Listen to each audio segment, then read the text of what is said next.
All right, so in the last class I explained to you about the two main types of waves, right?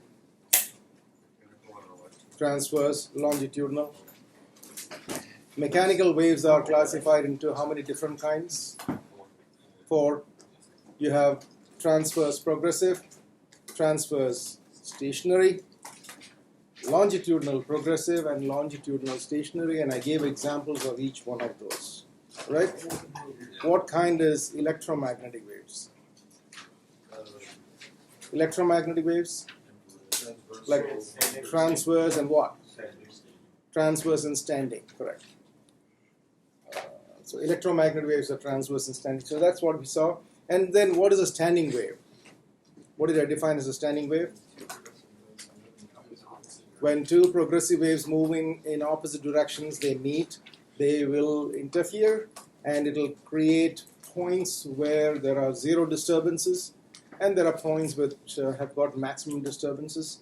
And the places where you have zero disturbances are called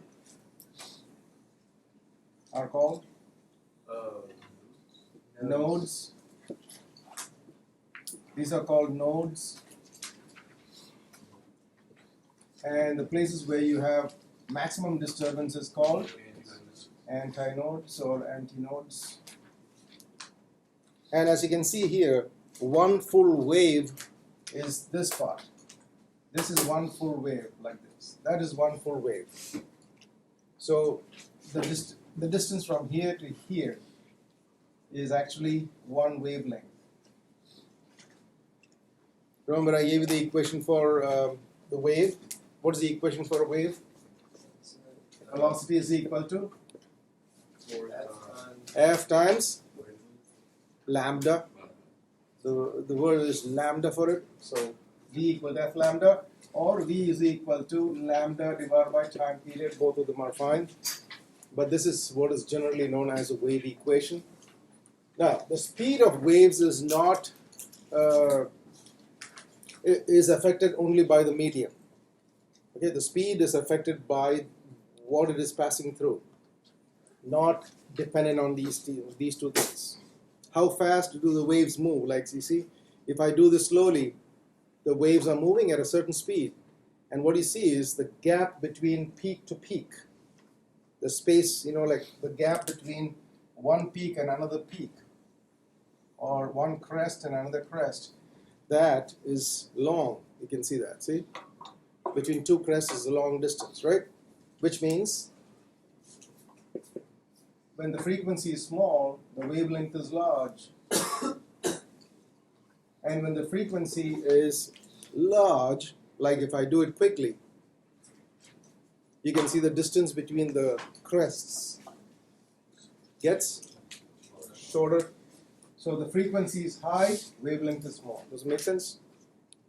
So it's like this. Frequency is small, wavelength is large. That's a wave. Frequency is high, and wavelength is short. What's a wavelength? Distance from here to here is a wavelength. Distance from here to here is a wavelength. Make sense? Speed is not affected. Speed is affected only if it passes through a different medium. So whether I do it slowly or fast, the speed with which it's passing through depends purely on what it is passing through. Okay? So when I talk, I can talk with a higher frequency or a lower frequency. Whatever frequency I use, the speed is the same. Speed of sound in air is 340 meters per second. That is not affected. So if I scream with a higher pitch, or if I take a lower note, they both travel at the same speed. The only difference is the wavelength. So if I'm going to talk to you with a frequency of 680 hertz, if I'm talking to you with a frequency of 680 hertz, what is the wavelength? What would be the wavelength?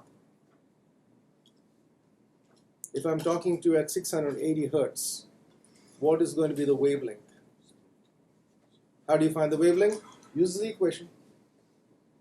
Frequency 680 hertz. What's the speed of sound in air here? 340 times lambda. So what is lambda?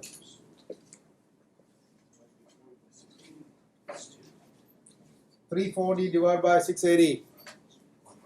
0.5 meters. So when I'm talking to you at a frequency of 680 hertz, the wavelength is going to be that much. And what kind of wave is that? Transverse or longitudinal, the sound that is coming to you? Is it transverse or longitudinal? It's longitudinal, which means it's made up of what? Crests and troughs or compressions and expansions? Compressions and expansions. Sometimes it's also called rarefactions. Compressions and rarefactions, or compressions and expansions. So one compression to the next compression, the gap is 0.5 meters. Do you understand that? So depending upon the frequency I use, if I'm going to use a higher frequency, then this wavelength is going to be shorter. But the speed of sound is the same thing, 340 meters per second. If the same thing is now passing through water, the speed underwater is like 1,500 meters per second. So therefore the wavelength will be bigger. So the wavelength will be bigger when it is in water. Okay, is that clear? So basically the wavelength and the speed, they go kind of hand in hand for the same frequency. The wavelength and the speed, they go hand in hand with this, for the same frequency. Just to give you an example of, imagine when you're running or when you're walking, you keep a left foot, right, and left again, right? So I keep my left foot here, and then the right, and then I keep my left foot again. So between the two lefts, let's say that is like the wavelength. Imagine that is the wavelength. When you run, what happens to that same wavelength? It's bigger, right? Your left is here, right, left. When you're running, the wavelength is increased. Because the speed goes up, the wavelength goes up for the same frequency. When you're walking, it's going to be shorter. So speed and wavelength, they all depend on the everything. So if the frequency is fixed, velocity is directly proportional to lambda. If the velocity is fixed, then frequency and lambda are inversely proportional. One goes up, the other goes down. Is that clear? Now, coming back here, what's the distance from here to here? Wavelength. So what's the distance from one node to the next node? One node to the immediate next node. Lambda? Lambda is from here to here. Lambda is from here to here. So what is from this node to this node? What is between two nodes? Come on. The distance from here to here, from this node to this node is 1 lambda. What is from this node to this node? Half a lambda. What is the distance from this antinode to this node? A fourth of a lambda.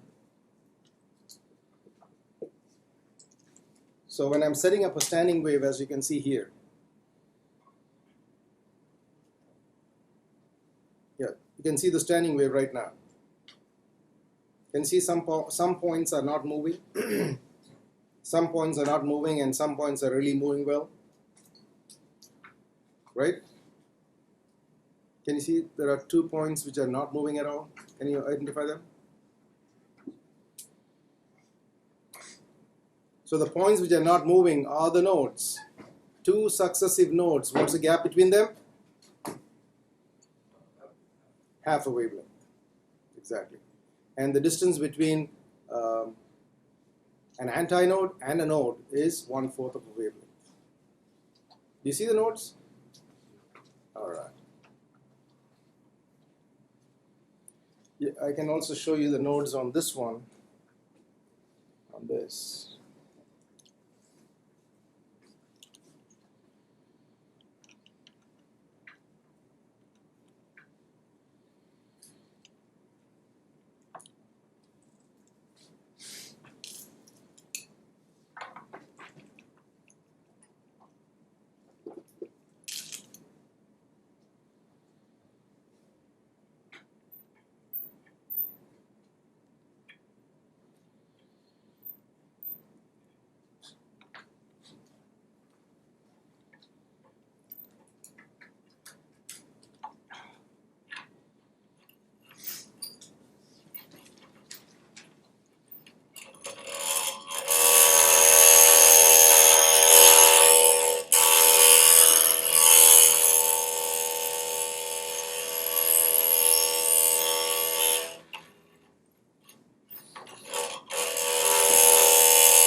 see that?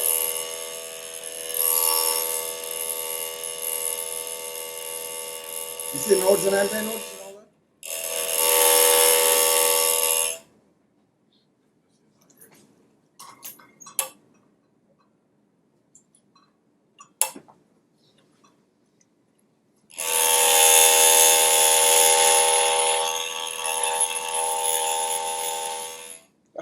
Stops. That's fine. You saw it. So that's a standing wave. Typically in a guitar string, it's a standing wave. So when you pluck a guitar string like that, when you pluck a guitar string,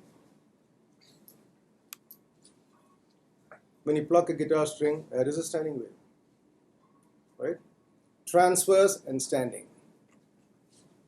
That clear? Good. The next thing is about reflection of waves. These are all small concepts that you need to just understand. And everything will be all right. Reflection of waves.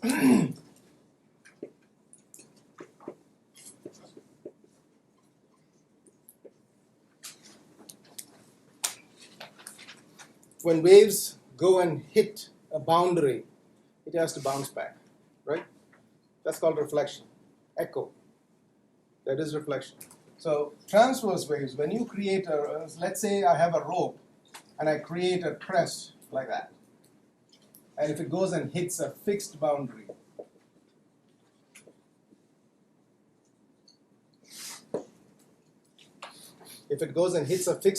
what happens after reflection? Watch this. Then you can actually explain. I'm going to fix this boundary here. Boundary is the end point. So I'm holding it with my hands. So it becomes fixed. If I hold it with my hands, it's fixed. It's like holding one end of the rope. Now if I'm going to create a crest, watch the crest as it goes and gets bounced back. And tell me what happened. Just watch the crest.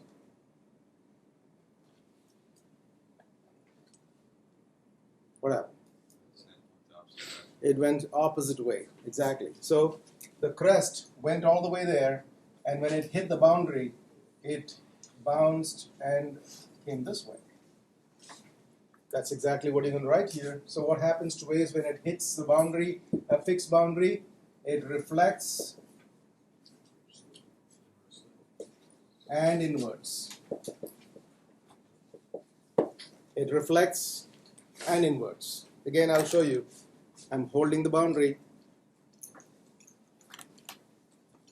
I'm holding the boundary here, and I'm creating the crest. So here we go. It comes back flipped. Okay? Now, the other one is reflection at a free boundary.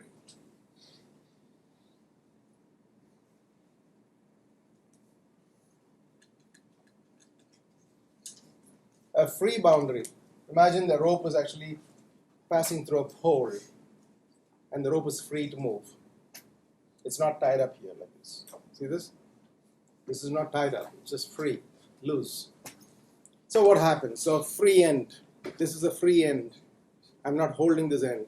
Now watch the crest again and tell me what happened. Watch the crest as it goes there.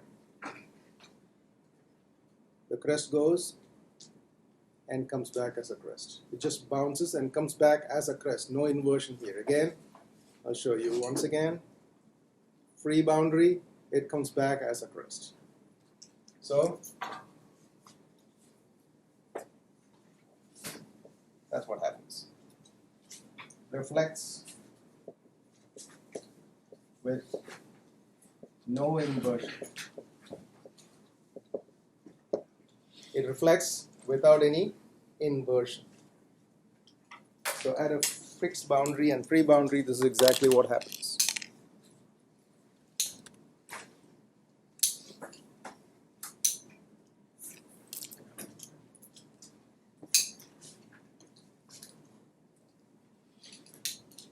So that is one of the reasons why when I send a progressive wave from here, it goes and bounces back and creates a standing wave.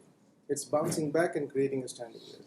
So reflection of waves is one thing that needs to be understood. Any questions about reflections?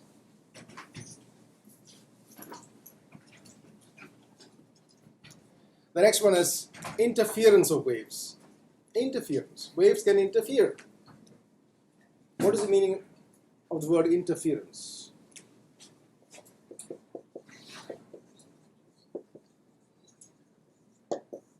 Interference. Tell me.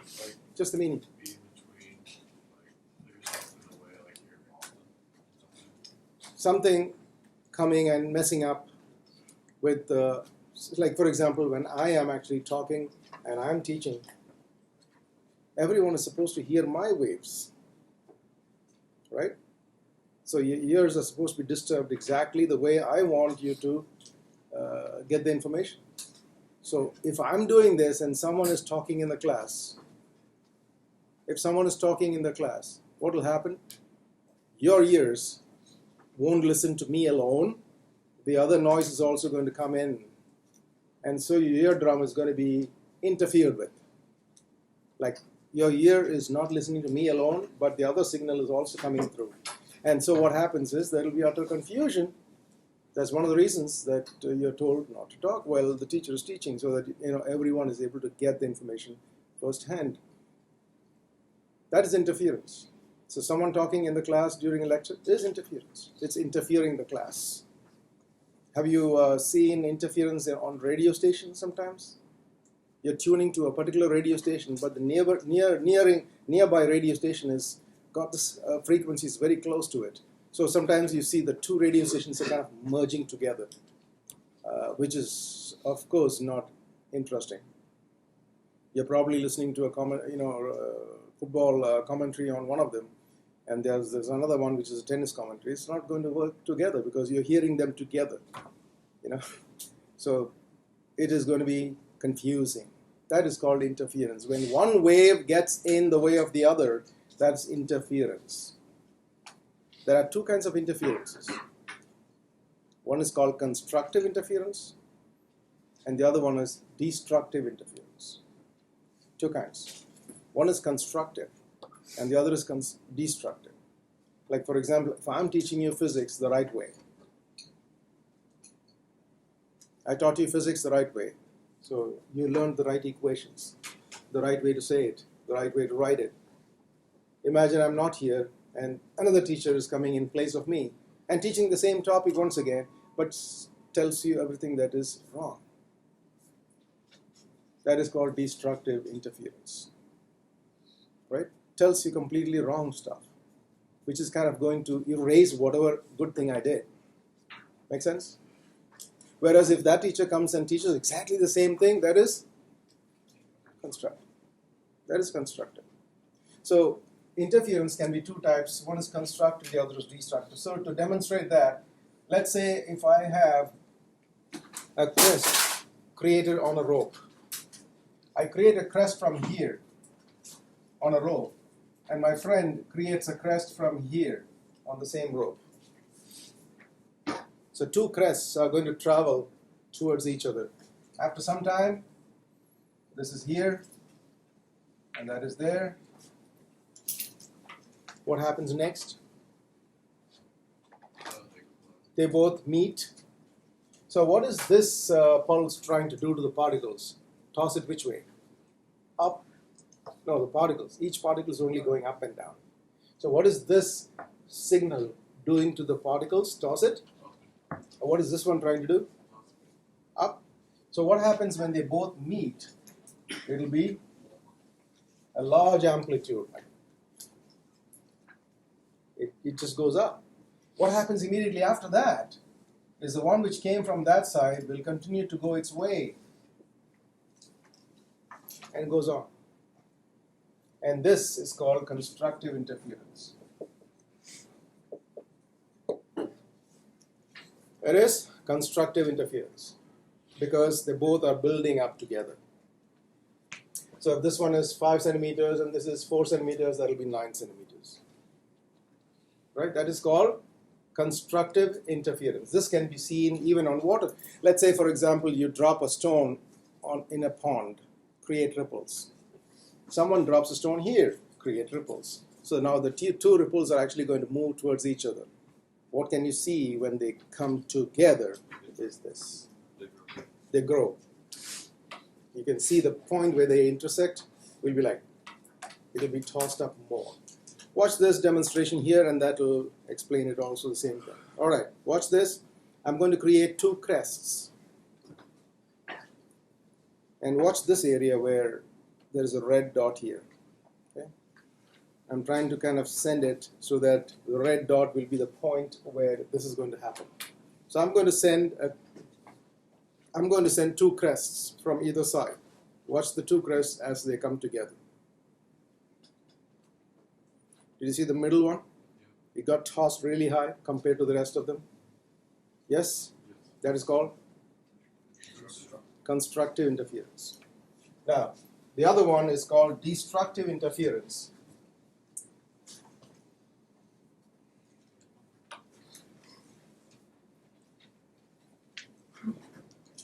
Now, the destructive interference is this.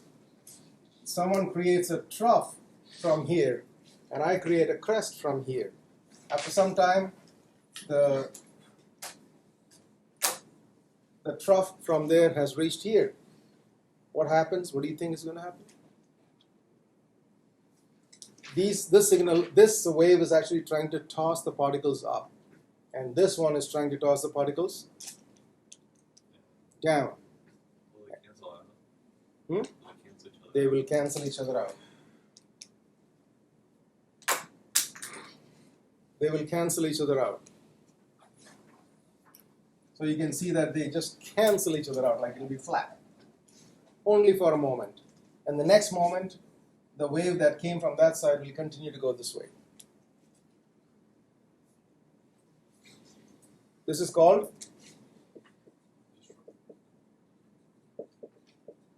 destructive interference. I'm looking for one more to throw. Bro, I'm awake. Not you. Now there's another victim.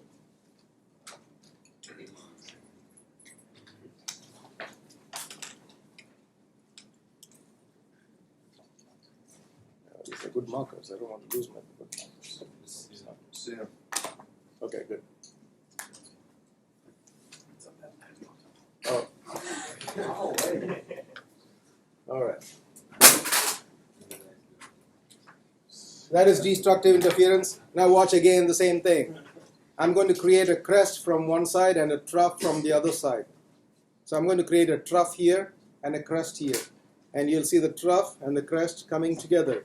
And approximately this is the point where it's supposed to meet.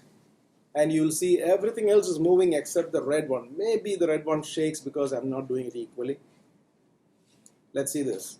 I'm creating a crest from here and a trough from here.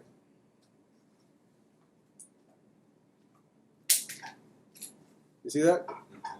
The red one almost did not move at all.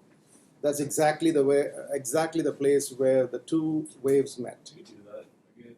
It's Just focus on this one, on this one, yes.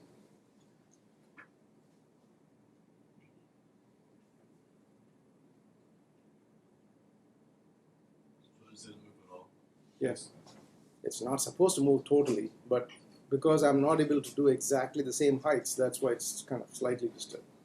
If it is perfectly done, it won't disturb. So that's called destructive interference, which is something that happens. Constructive and destructive interference is something that happens. Even with loudspeakers, suppose you are actually plugging in your speakers in your car, and then if you plug it opposite, if one speaker is plugged in opposite of the other, what happens is when one speaker actually is creating a compression, the other one is creating an expansion. If that happens, the two sounds will cancel each other out. It will kill each other out. So you'll be like, why is the sound not good? Because it is creating compression here and expansion here. So the two of them come to your ears and your ear is not disturbed as much. Make sense? Whereas if you wire the speakers correctly, the two compressions are going together like this. That will actually do a constructive interference in your ears and you will hear the sound better. What is noise cancellation? Constructive. It is destructive interference. It is destructive interference. So what is noise cancellation doing is that you're hearing music, right? Now, along with the music, you're hearing outside background sound, like sneaking in. So what the noise cancellation earphones does is that there is a microphone connected to the outside as well. And that microphone picks up the background sound, gets it in this form, and a special electronic circuit will flip the signal, and then send it into your music. So what happens is you're actually hearing the background sound with a flipped version of that through your music, which makes the background sound almost go. So good noise cancellation earphones will almost literally cancel everything. If someone talks to you, you won't hear them because it's just like canceling it. That is the concept of, so destructive interference is the concept behind noise cancellation systems. It's something that I can demonstrate as well. If I have two speakers, and if I connect a signal, maybe in the next class I'll show you that. I can put two speakers together. If I keep the speakers like that, you hear them pretty clear, independently. But if I put them together, they just kill each other's sound. It just kills the sound. So you'll see that the sound is completely muffled. Whereas if I wire the speakers the right way, then it will be constructive interference. So interference can take place in sound in this way. Interference takes place in light. Light also can interfere. When light interferes, what happens is the color of the lights and all that will be affected. Have you seen interference of light?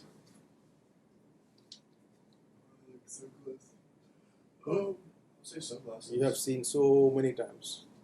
Interference of light is something that you have seen so many times, but you never questions anybody as to why it is happening like that. You never asked anybody. You never bothered to ask anybody. That is not the way to learn physics. Have you seen colors on a soap bubble? Yes. Like a rainbow. Is soap bubble colored? No. Is a soap solution colored? No. But the soap bubble is so colorful. Beautiful colors. Where are those colors coming from? Interference of light. Have you seen colors on the road when oil drops on the road on a rainy day? I was gonna ask that. Yeah. But yeah, there's also like Oil is colorless or flat one color. You know, oil is typically not colorful, but then once it drops on the road and when sunlight hits on it, you will see beautiful colors. That is interference of light. Isn't it kind of like when the prism, like the triangle glass prism, like a white light shines into it on the other side, it's like a rainbow color? Yeah, that is actually, basically what it's doing. that is dispersion. That's a different thing. That is just splitting up the white light into its constituent colors. That is called dispersion, like splitting up spectrum. That's a different thing. But what I'm talking about is from no colors to colors, you know, that one, which is actually happening because of interference. Have you seen colors coming from a CD? Yeah. Is CD colored? No. No. CD is not colored. But you see beautiful colors when you kind of twist it. You'll see lots of different colors coming out from a CD. And that is happening because of interference of light. The white light goes and hits there and then gets interfered with because the CD has got grooves. It's got grooves. So some signals will go and bounce from the top of the groove. Some signals will go to the bottom of the pit and come back. And so they interfere. And that is what causes and interference is the way a CD is being read. How is the data from a CD being read? Is by interference. Because the laser, you know they use a, what color laser? Red. So, no, red. It is red laser. And the red laser is going to hit on the CD track. So some part of the red laser goes and hits from the top of the track and some bottom from the track. And on the bottom of the track there are, the depth of it is different according to the data. And so when the CD kind of runs, it collects a bunch of data, which is actually the digital signal that is being read. So if you're opening up a program on a CD, or if you're watching a movie on a CD, or if you're hearing a song on a CD, all that is coming out from interference of light. Now, which color has a higher frequency? You know the visible spectrum? Red, violet. Which one has a higher frequency? Red. Violet has a higher frequency and red has a lower frequency. Violet is stronger in energy compared to red. Which flame is, possibly going to burn you? A blue flame or a red flame? A blue flame, because blue is more energetic. Red is not as energetic. Get it? Frequency is high here, frequency is smaller here. So which one has got a shorter wavelength? Which one has a shorter wavelength? Red had, no. Big frequency, shorter wavelength. Small frequency. So this one has a shorter wavelength, this has a larger wavelength. And because blue has a shorter wavelength, it will be able to read data that is written in a very fine manner. Do you know what I'm talking about? What? So if I use red laser, which is commonly what is done on a CD-ROM. A CD-ROM or a DVD-ROM, what you have is a red laser trying to read the disk. But if you use a blue laser, you will be able to write information in a very compact manner. What do you call that? Have you heard about Blu-ray DVD? Yeah, that's what it is. A Blu-ray DVD. Why blue? Because blue has a shorter wavelength. It can actually go through finer, it can get finer details from the disc, and so you can actually store lots of stuff on a Blu-ray disc compared to a normal disc. Yes? So when you talk about fire, so naturally those fires are, so how we get a blue flame? Like when it comes to stovepots? When it actually gets really hot. How we make blue flame? When there is more energy being given out per second, there's more power given out. That's when you can actually get the blue flame. Like when you look at a candle properly into a candle flame, right next to the wick, you will see it is bluish. Because that's the place where actually the main burning is taking place. And the rest of it is actually like the remainder of the vapor that's burning. And that's what is yellow. The yellow flame is not hot. Blue flame is the one which is hot. So if there's a candle flame, you can push your fingers right through without hurting yourself. It's not that hot. Don't try too long. Don't keep it for too long, but you can just run it through, absolutely fine. But you can't run it through a blue torch. Don't try that again. You know the blue torch? Yeah. If you move your fingers even fast, you burn yourself. But a candle flame, you can just run your fingers through the flame and have no problems at all. Okay? So clearly, wavelength differences. The next concept is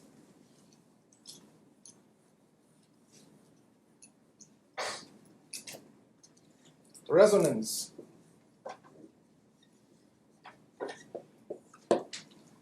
Resonance.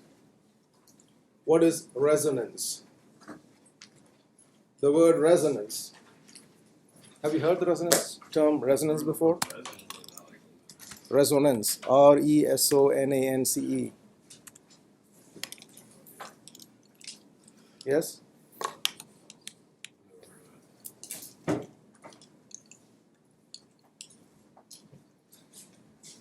Have you gone through MRI? What's MRI standing for? You've gone through MRI. You don't know what is MRI. What does MRI stand for? Something resonance. Something resonance. It's magnetic resonance imaging. Okay? At least know it now. John does not know it now. John, Just what does MRI stand for? MRI. Yeah. Yeah, like the scan. What does MRI stand for? See, you are acting dumb. Look at all the intelligent ones. What's the MRI stand for? Magnetic resonance imaging. Okay. I got cold. Yeah. So, what is resonance, by the way? The word resonance, can you write down something?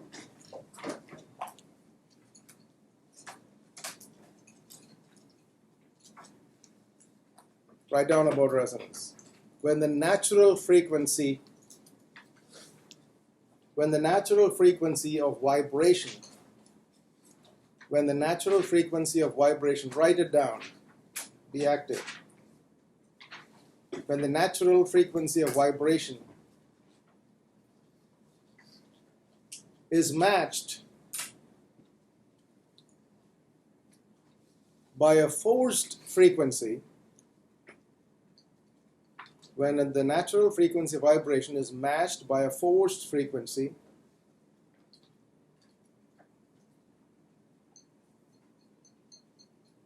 the amplitude of vibration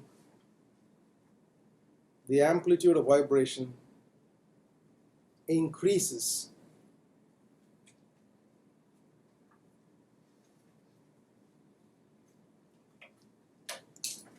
This build-up of amplitude is called resonance. This build-up of amplitude is called resonance.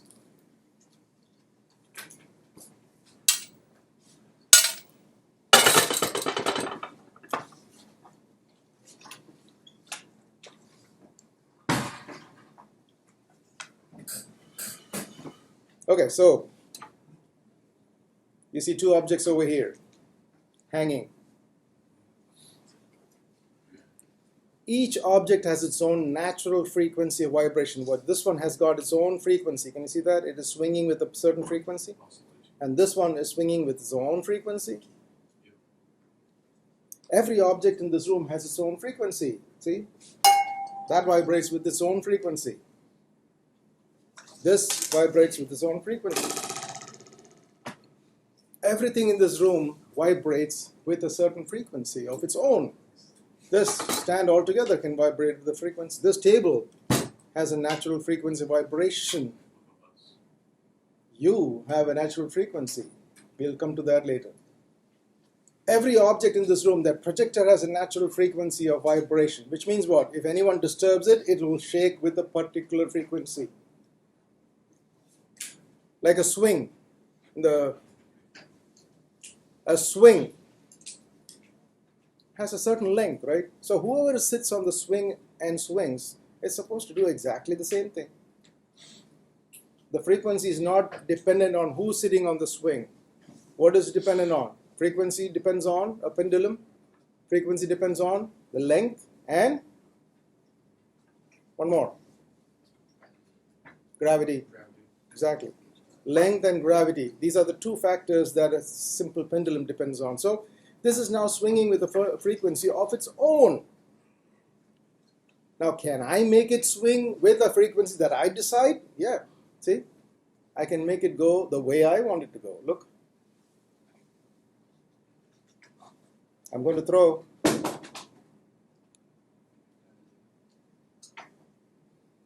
Okay. I'm making it swing with a frequency that I've decided. That is called forced frequency. So there are two things. One is natural frequency.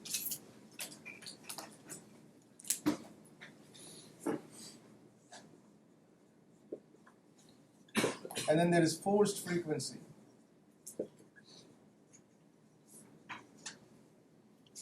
So what is forced frequency? Decided by the agent. What is natural frequency? That is natural frequency. So if these two match, that's when amplitude will build up. How do you swing? Like imagine we go to a park and you sit on the swing and you're not able to touch the ground as well. Like you sit on the swing and I say, all right, start swinging. What do you do? Use your legs. So use your legs and do that. What do you do? I mean, tell me practically what do you do? Legs back and forth. You kind of move your legs back and forth. So if I do that, will it swing? Slowly. So it's good. What's slowness? So Like in rhythm with the In rhythm with the swing. That's exactly what it's coming to. So what should you force a swing with? Same rhythm as the natural frequency. So what you do is like you lean yourself and stretch your legs, and then the swing goes forward. As soon as it goes to that point, do that, and then swing comes back, and then do that, and then do that, and then do that. If you have to do it in the right rhythm, then what you see is resonance. What is resonance? The building up of amplitude. Just watch this. Okay, I'm not going to, don't focus on this, that one. See, it's right now not shaking, but I can make it shake.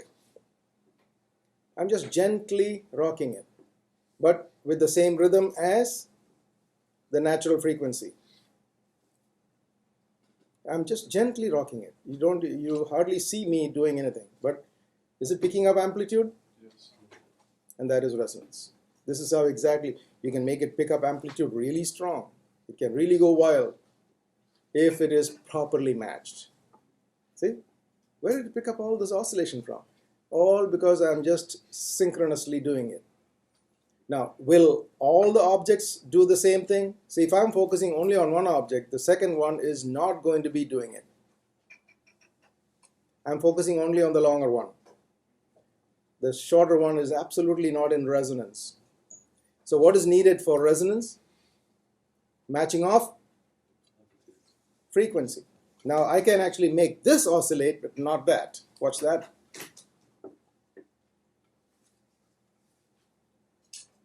Now I'm going with the shorter one's frequency. I'm not even looking at the bigger one. Now only the shorter one is moving, not the big one. Why is the big one not moving? Because the big one is not in resonance. Did you get it? Yeah. The big one is not in resonance with my frequency, but the short one is. Right now I can stop focusing on the shorter one, and I can focus on the longer one now. Watch the longer one build up. I'm now building up the longer one, and the shorter one will die.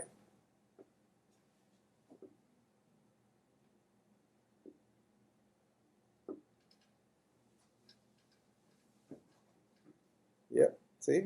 I'm focusing on the long one, and the short one will die soon.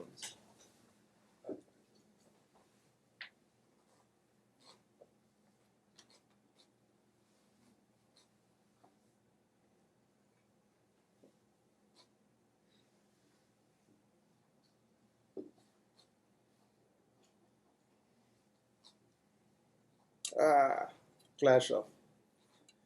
All right, so you understand the concept, right? So if you're swinging really well and someone tells you, okay, stop, stop, stop, what you have to do is just the opposite of what you normally do for swinging. If you do just the opposite of what you normally do for swinging, it will suppress the oscillations immediately. And that's called resonance. Now, mechanical resonance is what I'm talking about. So I'm showing you another one about resonance. Here. This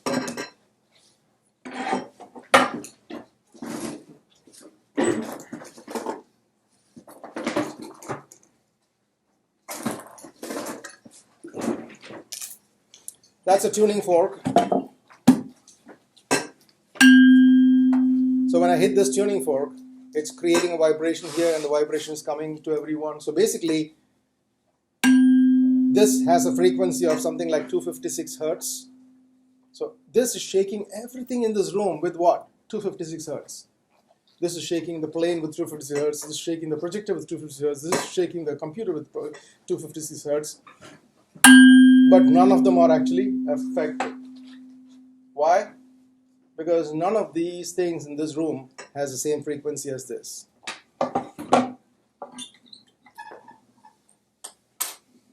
But this one has the same frequency of this. So what I'm going to do is, I'm going to keep this here. Oops. I'm going to keep this here. And I'm going to hit that. So if I'm going to hit this, this is trying to shake everything in the room with 256 hertz. None of the things in this room matches correctly except that. So what happens is that will start moving by itself because of resonate. So you'll see that sound comes from there. So I'm going to hit this and stop this. And you'll see sound is continuing to come from there. Now the sound is coming from there. You heard it? Do you hear the sound come from there? Because this is not moving. Now I'm doing it again. It's coming from there.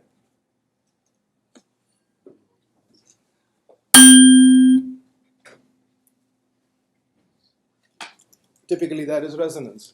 So you must have seen this kind of resonance sometimes. You know, when you're driving your car, the RPM of your car is your frequency, right?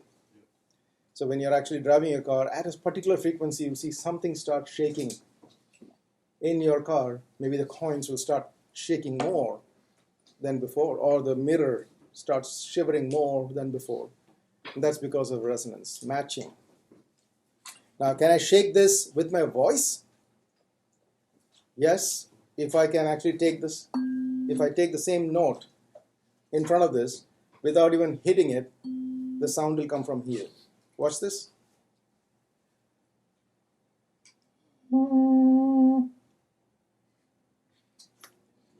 It's shaking. So basically this metal prong started shaking because of my voice only. All I'm doing is just creating the same humming of this frequency. Watch again. You hearing? It is shaking.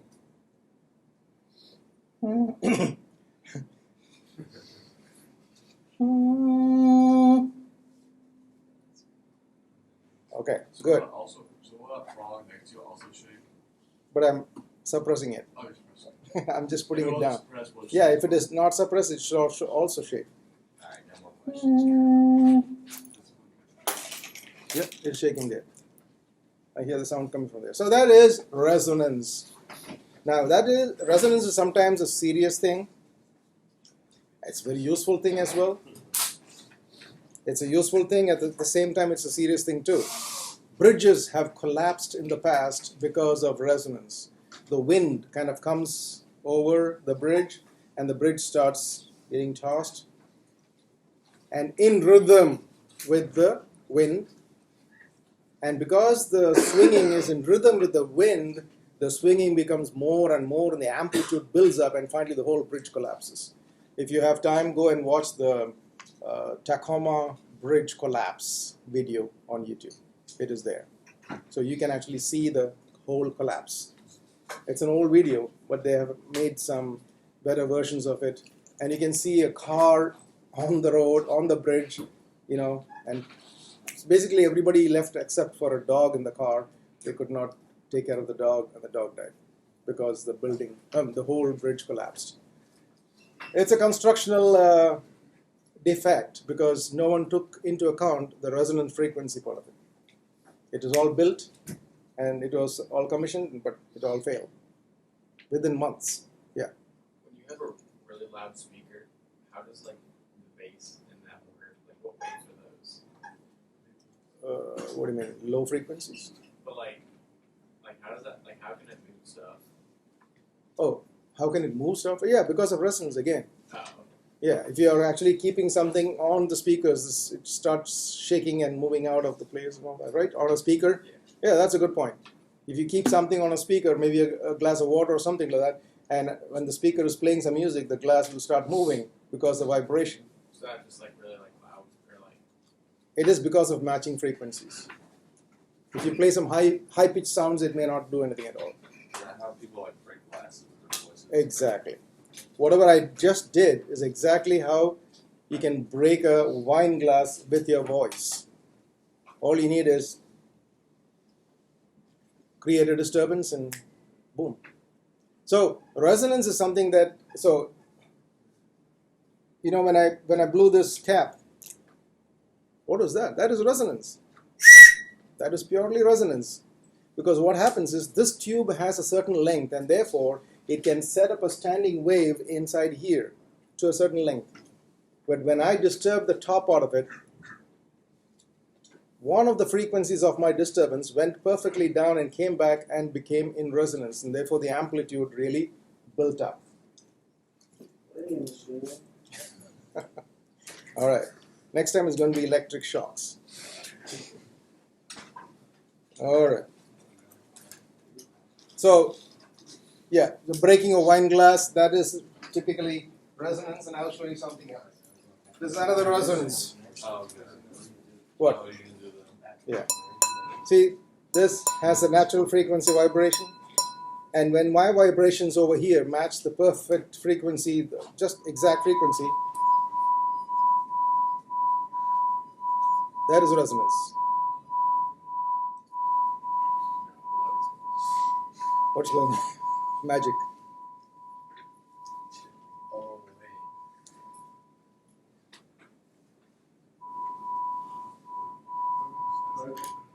Well, you can try this at home. All you need is a glass like this. And if there is some water in the glass, it may change the frequency. Did it change?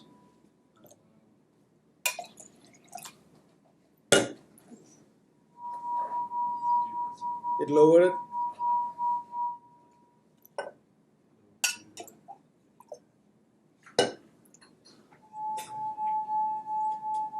Yeah, the frequencies all depend on that.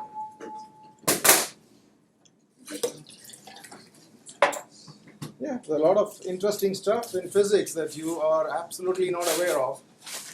Okay. So that is called resonance. Similar resonance can take place magnetically, and that is what is used in magnetic resonance imaging. And similar one can take place in nuclear resonance, and that is what is used for nuclear nuclear resonance. Nuclear resonance, yes. How is resonance used in the MRI? It's matching the frequencies magnetically on your tissues, because you know you're made up of what? Electric pulses. Your muscles work on electric current. So your body is basically running on electricity.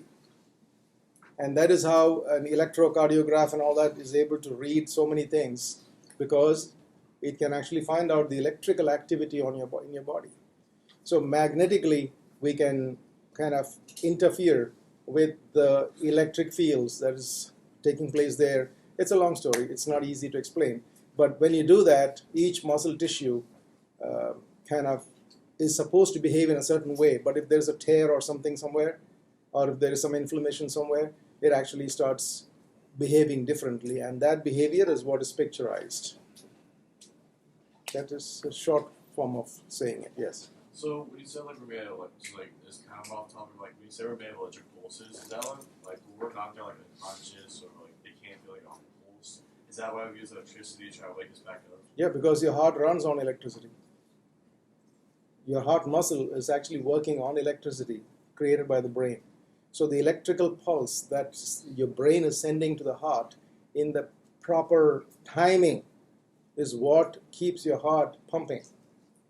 So heart muscle is working on electricity created by the brain. Now, some people, when they grow slightly older, they have some nerve issues, which makes the brain not send proper signals to the heart. So what happens is the heart will lose the rhythm, and so their heart can actually stop. And such people, they have what? Huh? They can have heart attack, but what is done? Because the brain is not sending the signal properly to the heart. No. They install something here. Pacemaker. What is a pacemaker? A pacemaker is a device which sends the electrical pulse to the right rhythm required. So instead of depending on the rhythm that is created by the brain signals, this pacemaker will take care of the signal part of it, so therefore that person can live much longer. Because the heart is an important component. So to keep the heart beating at the right rate, even if you have some rhythm issues, the pacemaker will make sure that the pace is correct. You understand that? So that is basically the idea of pacemaker. All right. Any questions on this? Now, there's something else that I want to show you, interference of sound. I'll show you that right now. When two sounds are produced, when two sounds of close frequencies are produced, like this, you have, suppose I create a wave like this, and another wave I create like this. Two waves interfering in the same place. What happens is some places you can see there's a building up of amplitude because they are in phase, right? And some places they are destroying each other. Look, this one and this one, they're going opposite. And then they are in phase here, and they are opposite here, and they are in phase here, they are opposite here. So what happens is you will hear constructive, destructive, constructive, destructive. And that is called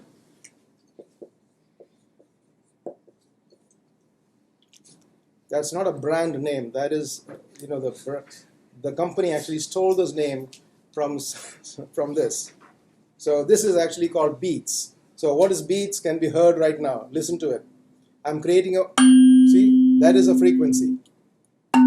That's a different frequency. But when I strike both together, watch. Do you hear anything? What do you hear? Up and down. Up, constructive. Down, destructive. When your ears is not getting signal, that is destructive. Again.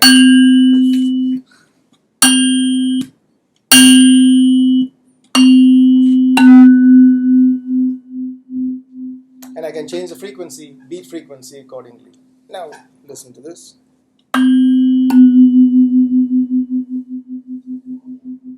You hear it? It's kind of creepy. So,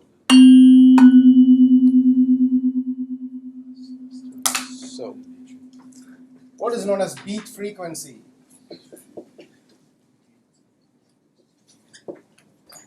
Beat frequency. Now, what is beat frequency? If one's frequency is F1 and the other one's frequency is F2, beat frequency is F1 difference F2, the difference between them. Like, for example, if this is 256 hertz, if one of them is 256 hertz, and this one is 252 hertz, then the beat frequency is the difference between them. So it is between 256 and 252 is 4 beats per second.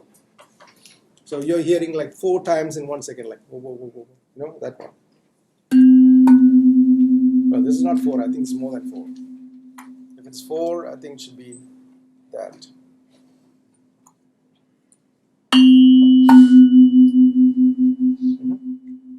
This sounds like it. How many ups and downs per second? That's beats. Now, beat is one way people actually kind of tune their musical instruments. You know, how musical instruments are tuned together is by listening to the beats. When there are no beats, that means the two frequencies are perfectly matched. That's what it means.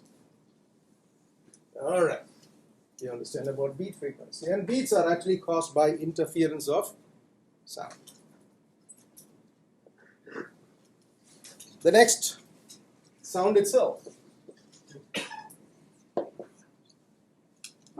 Sound, characteristics of sound.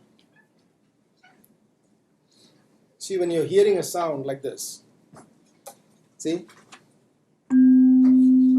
this is different from, or they're all different, or that's different.